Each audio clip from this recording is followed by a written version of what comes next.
Dans un très grand terrier sous la terre, bien caché, vivait un lapin qui s'appelait Martin. Martin avait plein de grandes sœurs, dont certaines étaient déjà mamans. Et voilà comment Martin était devenu un tonton lapin. Avec tous ces petits lapins qui courent partout toute la journée, la maman de Martin savait que ça ne servait à rien de crier. Car les lapins peuvent communiquer simplement en tapant du pied. Ils ont leur petit code secret très utile et utilisent les vibrations et les sons. Poum poum, faisait-elle, et le message était très clair. Un poum pour manger et un poum pour à table. Martin courut très vite, mais pas encore assez vite. La vie dans les familles nombreuses, ce n'est pas toujours facile. « Il n'y a plus de place pour moi, dit Martin. Je suis de trop, ça se voit. Si je partais maintenant, je ne leur manquerais pas vraiment. » Martin avait pris sa décision. Il alla faire son baluchon et partit le soir même, à travers la forêt. À quelques pas de là, soudain, il vit dans un arbre deux grands yeux brillants. Ce n'était pas très rassurant.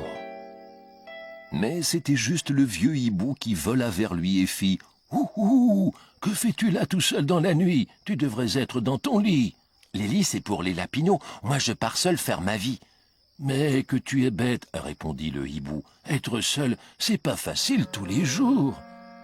Mais Martin avait déjà repris sa route. Fais attention, lui cria le hibou, la forêt est pleine de dangers, surtout ne parle pas aux étrangers. Martin, au petit matin, vit un animal du genre malin. Il était fort bien habillé et avait un très long nez. Malgré sa longue queue, ses grandes oreilles et ses grands yeux, Martin, ce gros bêta, ne vit pas que c'était un renard. « Permettez que je vous accompagne, » dit le renard, usant de tout son charme. « J'aime faire plus ample connaissance de gens comme vous, aussi élégants.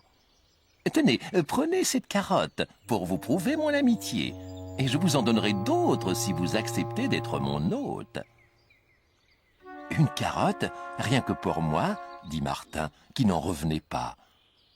Il ne regrettait vraiment pas d'être parti, car il venait de trouver un véritable ami. Le renard prit les affaires de Martin. « Suivez-moi, dit-il d'un air malin. »« Ouh !» s'écria le hibou qui était dans l'arbre. « Non, ne le suis pas, ou il te mangera. C'est un renard affamé, tu devrais m'écouter. » Martin fit demi-tour et s'enfuit, poursuivi par le renard affamé, qui, hélas, finit par le coincer. Le lapin était pour lui. En moins d'une seconde, Martin lança un appel désespéré, et ses poum-poum résonnaient dans toute la campagne.